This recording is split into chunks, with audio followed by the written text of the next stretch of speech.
हाँ हेलो, चलिए फिर से हम आ गए। एक्चुअली कुछ टेक्निकल प्रॉब्लम की वजह से वीडियो बंद हो गई थी। चलिए अब आगे हम लोग इम्प्रॉपर फ्रैक्शन, मिक्स फ्रैक्शन। तो हमने लिखा डिनोमिनेटर क्या लिखा हुआ, डिविडेंड इक्वल टू होता है क्या लिखे, divided into quotient plus remainder. तो यहाँ पे एक्चुअली जब हम लिखेंगे ना तो एक चीज़ याद रखिएगा, यहाँ पे हम लोग लिखते हैं कोसेंट, क्या लिखते हैं कोसेंट, और यहाँ ऊपर में लिखते हैं रिमाइंडर, क्या लिखते हैं इसको रिमाइंडर, और नीचे जो लिखते हैं ना वो डिवाइजर होता है, क्या होता है डिवाइजर। ठीक है, इसी फॉर्म अगर आपको इसको लिखना है तो क्या लिखेगा, quotient into divisor plus remainder by divisor. कितना हो गया जी 47 बाई 10। ये आपका कौन हो गया इम्प्रॉपर फ्रैक्शन। क्या हो गया ये इम्प्रॉपर फ्रैक्शन, क्या हो गया इम्प्रॉपर फ्रैक्शन हो गया। चलिए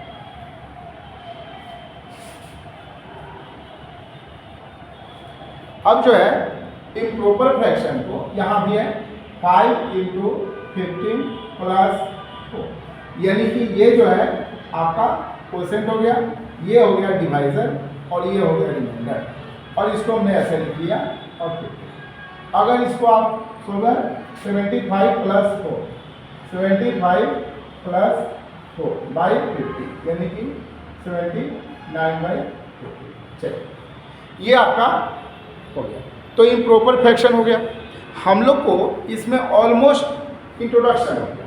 तो अब आपको क्या करना है, क्वेश्चन और एक्सरसाइज करना है। और एक्सरसाइज में क्या होता है ना कि ऑलमोस्ट आपको इसी चीज़ को बनाना है। अब जैसे मान लीजिए कि एक्सरसाइज से हम चालू करेंगे, सबके पास अपनी अपनी बुक होनी चाहिए, ये लेके बैठिए, और बुक लेके जब बैठोगे तब कॉमन फ्रैक्शन चैप्टर निकालिएगा। क्या निकालना है, कॉमन फ्रैक्शन चैप्टर। इसमें फर्स्ट एक्सरसाइज जो है आपका उसमें दे रखा है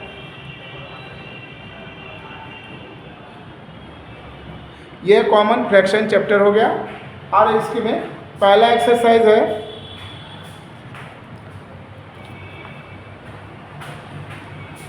चालू होगा आपका एक्सरसाइज से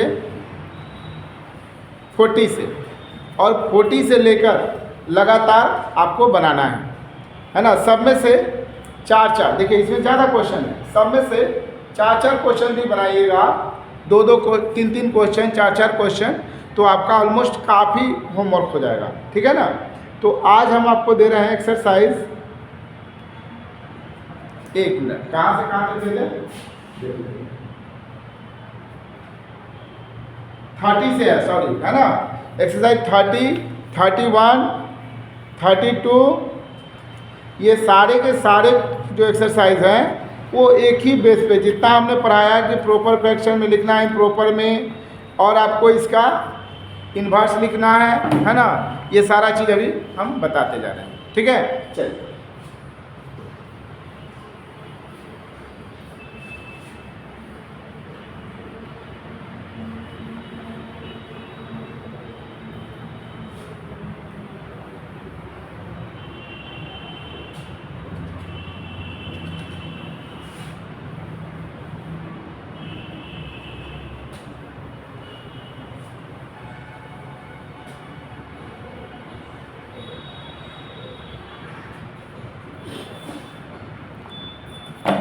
सबसे फर्स्ट ऑफ ऑल एक्सरसाइज ये आपका HW भी है, याद करके रखेंगे। एक्सरसाइज 31, 30, 31, 32 और 34, ये सारे के सारे क्वेश्चन जो होंगे इससे इसी से रिलेटेड होंगे। सबसे पहला जो होगा, जो एक्सरसाइज है आपका 30 में क्या दिया हुआ, केवल बताना है आपको कि प्रॉपर फ्रैक्शन है, इम्प्रॉपर फ्रैक्शन है, फ्रैक्शन कैसे लिखा जाता है, इसका नॉमिनेटर क्या है, डिनोमिनेटर क्या है, बस ऑलमोस्ट यही चीज़ है। तो क्या इसमें से आप सभी को पता हो गया है, सबको पता भी है। ठीक है, देखो अब लिखा हुआ है कि right the nominator and denominator, उसके बाद लिखा हुआ है आप इसका इन्वर्स कैसे लिखते हो। है ना। इसमें से इक्विवेलेंट फ्रैक्शन क्या होता है, ये सब देखो। अगर आप लिखे फ्रैक्शन तो इसके ऊपर वाले को क्या लिखते हैं, नंबरेटर, ठीक है। इसको क्या लिखते हो तुम, ठीक है, ऐसे लिखते हो। इसी का अगर हम बोले कि भाई तुम इसको इनवर्स में लिखो, इनवर्स का मतलब इनवर्स ऑफ 4/5, कुछ नहीं करना है, इसको उल्टा कर देना है। इनवर्स में क्या होता है कि इसको आपको डिवाइड कर देना है। कितना आएगा बोलो, यहाँ जब आप लिखोगे 1 × 5/4, यानी किसी को भी इनवर्स में लिखने के लिए 1 को डिवाइड करते हैं तो क्या आंसर आएगा 5। कुछ लोग इसी इनवर्स में लिखने के लिए क्या करते हैं, ऐसे लिख देते हैं पावर -1, यानी कि जैसे ही ये प्लस होगा नॉमिनेटर डिनोमिनेटर में और डिनोमिनेटर नॉमिनेटर में कन्वर्ट हो जाएगा, ठीक है। तो इसको बोलते हैं इनवर्स, ठीक है। अब इनवर्स बोलते हैं तो ये अब इक्विवेलेंट भी तो होता होगा। चलिए इक्विवेलेंट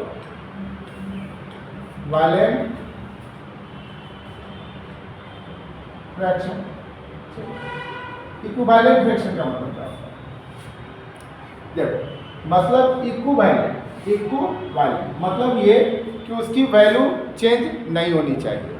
अगर आप लिखते हो 2/4 तो ये इक्विवेलेंट का इसका हो गया कि इसमें हम किसी भी फ्रैक्शन में नॉमिनेटर और डिनोमिनेटर में सेम नंबर से अगर आप मल्टीप्लाई या डिवाइड करते हो तो इसकी वैल्यू चेंज नहीं होगी। क्या नहीं होगी, वैल्यू चेंज नहीं होगी। जैसे मैंने 1/4 में क्या किया, 2 से किया, फिर 3 से किया, नॉमिनेटर डिनोमिनेटर सब किया, ये सारे वैल्यू इक्विवेलेंट है किसके, 1/4। चलिए अब आ जाइए हम लोग 4/5 में। तो 4/5 में अगर मैं दोनों में ऊपर और नीचे नॉमिनेटर और डिनोमिनेटर सेम नंबर से मल्टीप्लाई कर रहा हूँ, किससे नंबर से, सेम नंबर से, क्या कर रहा हूँ, सेम नंबर से अगर हम मल्टीप्लाई कर रहे हैं तो इसकी वैल्यू भी चेंज नहीं हुई, ये भी क्या बोलेगा, इक्विवेलेंट ही बोला जाएगा। समझ में आ गया, तो इसको बोलते हैं इक्विवेलेंट फ्रैक्शन, ठीक है। अब इसका इन्वर्स समझ गए आप, इक्विवेलेंट फॉर्म समझ गए, तो इसमें किसी का भी आप इक्विवेलेंट लिख सकते हो, है ना। कभी कभी देता है कि 4 इक्विवेलेंट लिखिए, किसी में देता है 10 इक्विवेलेंट लिखिए, किसी में देता है कि 12 इक्विवेलेंट लिखिए, है ना। ऐसा नहीं देता है, 5 से ज़्यादा नहीं देता है ना। तो ऑलमोस्ट आपको 5। अब इसमें इन्वर्स में लिखना है, अब इसमें से बड़ा और छोटा लिखना है, ठीक है। अगर मान लो कि मैंने ऐसा क्वेश्चन कर दिया,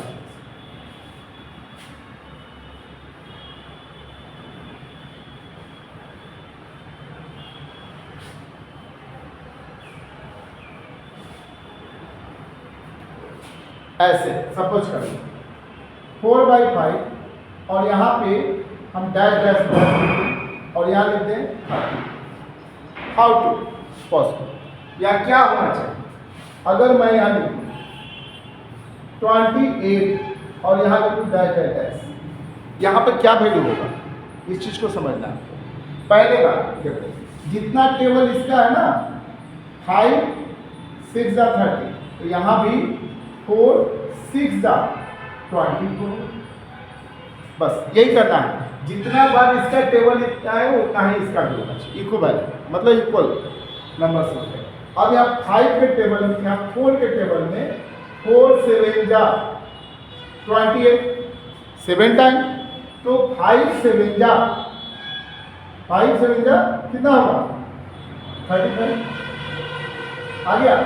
बस ऐसे ही करना है जो तुम लोग को बहुत अच्छी तरह से आता है, मैंने क्लास में पढ़ा रखा है। तो इस तरह से आपका एक्सरसाइज 30 कंप्लीट हो जाएगा। 30 के बाद आता है 31। 31 में लोएस्ट फॉर्म में दिया हुआ है या स्टैंडर्ड फॉर्म में दिया हुआ है या है ना, क्या है, इसको आपको लोएस्ट फॉर्म में लाना। अब एक लोएस्ट फॉर्म भी समझ लो, अभी तक तो आप समझे इक्विवेलेंट फ्रैक्शन, उसका एक लोएस्ट फॉर्म भी समझ लो, है ना। क्या समझ लेना हम लोग को, लोएस्ट फॉर्म। तो लोएस्ट फॉर्म का मतलब यहीं से, चलो यहीं से लिखिए, ज़्यादा दूर नहीं जाना। Lowest form. अगर मान लो मैंने लिखा 40/75, तो देखना ये है कि 40 और 75 एक ही टेबल में आते हैं या नहीं आते। आते ही होंगे। चलिए, ये 2 के टेबल में आ जाएगा, ये नहीं आएगा, कैंसिल हो गया। 3 के टेबल में ये तो आएगा लेकिन ये नहीं आएगा, ये भी कैंसिल हो गया। 4 के टेबल में ये आएगा, ये नहीं आएगा, कैंसिल हो गया। अब इसका दोनों का टेबल सेम खोजना बड़ी मुश्किल है ना। एक सबसे आसान तरीका है, दोनों का एचसीएफ निकाल लेते हैं। दोनों का क्या निकाल लेते हैं? एचसीएफ। क्या निकाल लेते हैं? एचसीएफ। 40 और 70 कितने टाइम जाएगा? 1 टाइम। चलो, 35 आ गया और ये 40। सबको पता है कैसे निकाला जाता है एचसीएफ? कितने टाइम? 7 टाइम। अरे वाह, यानी कि इसका एचसीएफ क्या हो गया? 5। कुछ नहीं करना है, 5 से दोनों के टेबल 5 8 या 40 होता है। अब 5 7 जा 5 से 15 को मल्टीप्लाई करते हैं, 15 5 जा 70।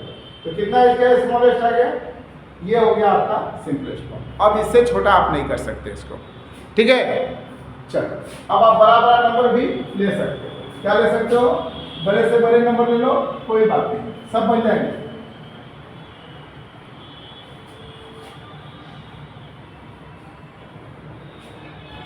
अब बड़ा से बड़ा नंबर का मतलब क्या हुआ कि हम ऐसा नंबर जैसे 144 और नीचे में लिख ले 240। अब कहोगे सर अब फिर से एचसीएफ निकालना पड़ेगा। हाँ, एचसीएफ सबसे आसान तरीका है ना। और कुछ लोग क्या करते हैं, कहते हैं सर पहले ये 2 से कटेगा 72 का, ये 2 से कटेगा 120 का, फिर 2 से कट सकता है सर, तो काटो 2 से 36 टाइम, ये 2 से 60 टाइम, फिर कुछ काटेगा कि सर ये 2 से कटेगा 18 टाइम, ये 2 से 30 टाइम, फिर कटेगा सर 2 से 9 टाइम, ये 15 टाइम, फिर 3 से कटेगा 3 टाइम और ये 5 टाइम। सर अब नहीं कटेगा, इतना होगा। अब बताओ कितना पेज बर्बाद हुआ? आप एक लाइन में लिखे 2 3 इधर और उधर से, कितना पेज बर्बाद हुआ? ज़्यादा हुआ ना। लेकिन अगर आप ऐसे लिख लेते, इसका एचसीएफ कर लेते, तो आपको एक तो रिवीजन ऑफ एचसीएफ भी हो जाता कि आप रिवीजन कर रहे हो एचसीएफ का, एक साथ 2 काम हो जाता आपका। कितना होता?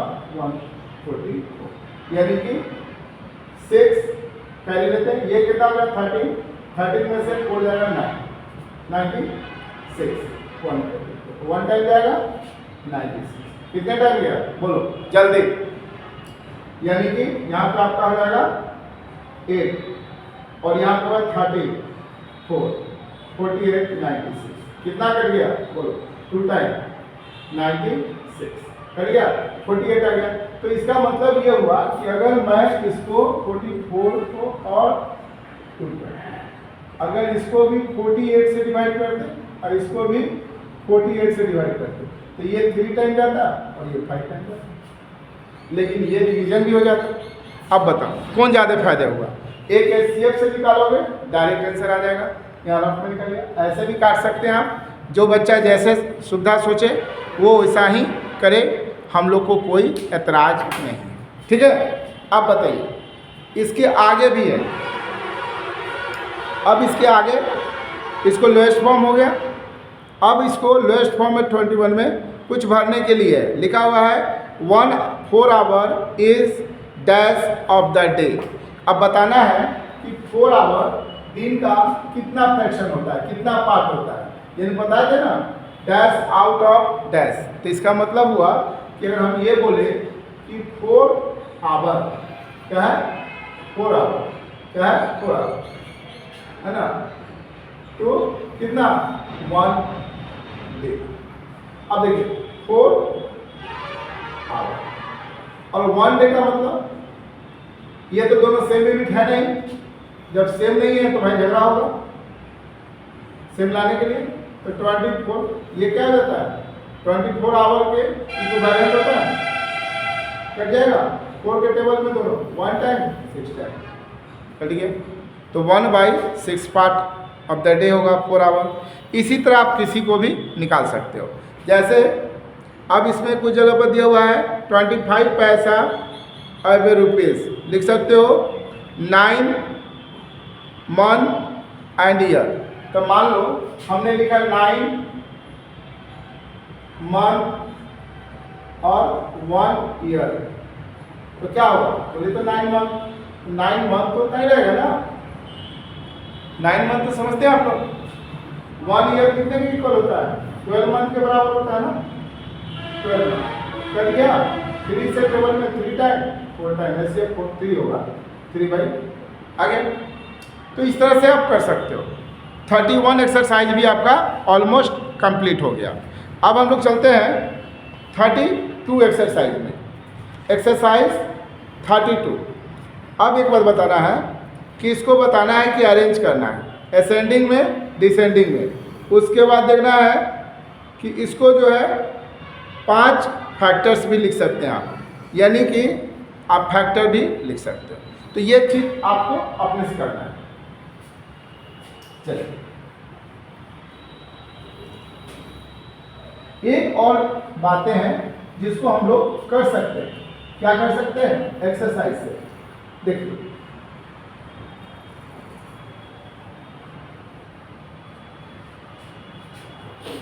अब मान लो मुझे अगर ये करना कि एक फ्रैक्शन दिया हुआ है ना, जैसे 4/5। अगर मान लीजिए हमको इसका मल्टीपल लिखना हो, तो बता दिए थे अभी जस्ट। अब इसमें 2-4 और लिखना है। एक ट्रिक सीख लो। अगर हमें 4/5 लिखा हो, अगर 1/8 हो जाए, 3/12 हो जाए, 15 3/7 मान लीजिए 12 हो जाए, तो अगर बोलेंगे इसमें से बड़ा और छोटा कौन है, तो अगर मान लीजिए हमें 2 नंबर का ही करना है बड़ा छोटा। कितने नंबर का? 4/5 और 8/1/8। इसमें से कौन बड़ा होगा और कौन छोटा होगा? तो इसके लिए सबसे आसान तरीका है कि इसको हम लोग क्रॉस मल्टीप्लिकेशन, क्या बोलते हैं इसको? Cross multiplication. क्या बोलते हैं? Cross multiplication. अब देखिए क्या होगा? 4 × 8 और 1 × 5, तो ऑब्वियसली 32 बड़ा होगा, है ना। तो जिधर में बड़ा का साइन होगा वही बड़ा होगा, यानी कि 4/5 इज ग्रेटर देन 1/9। ऐसे समझ लो। एक तरीका और भी है, आप इसको लाइक फ्रैक्शन में बदल लो। इसमें लाइक में, लाइक का मतलब क्या हुआ कि दोनों का डिनोमिनेटर सेम होना चाहिए। सेम होने के लिए क्या करना पड़ेगा हमको? इसमें 8 से और इसमें 5 से, यानी कि दोनों के डिनोमिनेटर को एक्सचेंज कर देंगे, मल्टीप्लाई कर देंगे। क्या हो गया? 32/40 और 5/40। अब बताइए कौन बड़ा हो गया? ऑब्वियसली 32/40 बड़ा है। तो यही ठीक है ना, कि आप इससे बड़ा और छोटा लिख सकते हो। लेकिन लेकिन लेकिन लेकिन रुक जाइए, है ना। ये तो 2 की बात थी ना। अब 2 के बाद अगर मुझे नंबर ऑफ फ्रैक्शंस दे रखे हैं, कितने दे रखे हैं? Number of fraction. जैसे यहाँ पे है, एक और ले लेते हैं हम लोग 5/4 और इसको चेंज कर लेते हैं, है ना। क्योंकि एक जैसा रहेगा तो आपको थोड़ा सा क्या हो जाएगा? रिलैक्स हो जाएंगे आप भी कि सर आपने छोटा पहले बताया। चलिए तो अभी सबका क्या करना है? आपको एलसीएम लेना है। क्या एलसीएम होगा? LCM of 4, 6, 8 and 12। शायद हमको लगता है 24 होना चाहिए। अगर आप एलसीएम निकालोगे तो 24 ही आएगा ऑलमोस्ट। क्या आएगा? 24। चलिए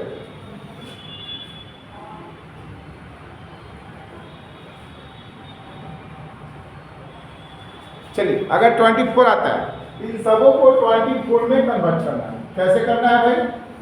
चलिए 24 लाने के लिए 4 से, इसको 24 लाने के लिए 3 से, 7/12 को 24 लाने के लिए 2 से, और 5/24 लाने के लिए 6।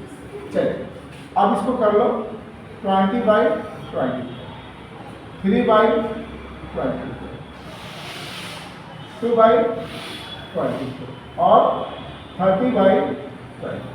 अब इसमें से बताना ये है कि डिनोमिनेटर, डोमिनेटर तो सब इसमें डिनोमिनेटर सबका इक्वल है, अब जो डिनोमिनेटर में सबसे जो बड़ा होगा वही सबसे बड़ा होगा, यानी कि अगर ये देखें तो ये बेचारा सबसे छोटा है, इससे बड़ा कौन है?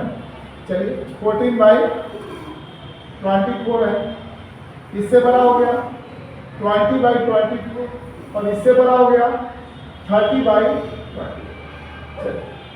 अगर आप इसको ओरिजिनल फॉर्म में लिखोगे तो इसका ओरिजिनल फॉर्म है 1/8, इससे बड़ा है 7/12, इससे बड़ा हो गया 5/6 और इससे भी बड़ा हो गया 5/4। चलिए, तो इस तरह से हम असेंडिंग या डिसेंडिंग ऑर्डर में लिख सकते हैं, जो इसमें दे रखा है कि कौन बड़ा है कौन छोटा है। चलिए, इसके बाद एक्सरसाइज जो है आपका और भी है, ये है कि आप इसको चेंज करना है, मिक्स को प्रॉपर में और प्रॉपर को इम्प्रॉपर में, जो मैंने बता रखा है। अब आ गया 53 एक्सरसाइज, इसमें भी वही लिखना है कि आप डिवाइड को फ्रैक्शन में कैसे लिख सकते हो। भाई ये तो बड़ी इजी क्वेश्चन है। अगर हम लिखें 5/7, क्या लिखेंगे? 5/7 ऐसे लिखते हैं ना। अगर मैं ऐसे लिख दूँ तो इसको डिवाइड में कैसे लिखेंगे? 4/30 है ना, 4/30 हो गया। कितना इजी तो है, ये सब लिख सकते हैं आप आराम से। अगर मान लीजिए मुझे लिखना है ऐसे, तो कैसे लिखोगे? तो 8 × 4 + 1/2, यानी कि अगर इसको हम सॉल्व करेंगे 33/4, यानी कि 33/2। ऐसे भी तो लिख सकते हैं ना। कोई भी ऐसा चीज़ नहीं है जो आप नहीं कर पाओगे, ठीक है। सभी क्वेश्चन को बना सकते हो, बशर्ते कि आपका क्या हो, मन होना चाहिए बनाने के लिए। अगर आप नहीं चाहोगे तो नहीं बनेगा, इसलिए आप लोग को कोशिश करनी होगी और एक्सरसाइज बनानी ही बनानी है। और ये एक्सरसाइज जब बना लोगे तो आप ऐड और सब्ट्रैक्ट में चले आओगे। इतना तक तो समझ गए आप। अब इसके बाद जो है इसमें भी 34 में वही दिया हुआ है कि कौन बड़ा है और कौन छोटा है। लिखा हुआ है विच ग्रेटर, है ना, ऑफ द टूज, इन दोनों में बड़ा कौन है और छोटा कौन है। एक्सरसाइज हो गया 34। कितना हो गया? एक्सरसाइज 34 में। आगे इसमें बड़ा छोटा भी दिखाना है हम लोग को। क्या दिखाना है? बड़ा छोटा तो हम दिखा दिए। चलिए फिर से कौन बता है?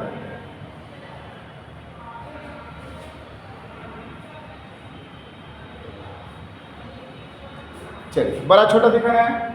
अगर हम ये फ्रैक्शन लें 5/2 और 8/15, अब बताना है इसमें से बड़ा कौन है छोटा कौन। तो पहले हम क्या बताए थे कि क्रॉस मल्टीप्लिकेशन एक नियम है कि अगर हम लिखते हैं 4/15 और 8/5, अगर इसको मल्टीप्लाई करते हो तो 60 होता है और इधर होता है 40। ऑब्वियसली 60 इज ग्रेटर देन 40, यानी कि 4/5 इज ग्रेटर देन 8/15। कहीं कोई शक नहीं, बस ऐसे ही करना है। पूरा एक्सरसाइज में यही क्वेश्चन है। बताओ इतना, आप दोनों में खाली बताना है कि कौन बड़ा है कौन छोटा है, कौन बड़ा है कौन छोटा है। अब बताइए, अब असेंडिंग और डिसेंडिंग ऑर्डर में रखना है, इंक्रीजिंग और डिक्रीजिंग ऑर्डर में। और मान लो हमने लिखा ऐसे, इतना ही रहने दे, हो जाएगा इतना। चलिए ज़्यादा हो जाएगा नहीं। चलिए आज आप लोग के लिए आप लोग की बात मान ली जाती है और इस पूरे क्वेश्चन को फिर से दोबारा आप लोग करके लाओगे। एक्सरसाइज 30, 31, 33, 34 जहाँ तक आपका बन जाए पूरा बनाइएगा। Okay, have a nice day.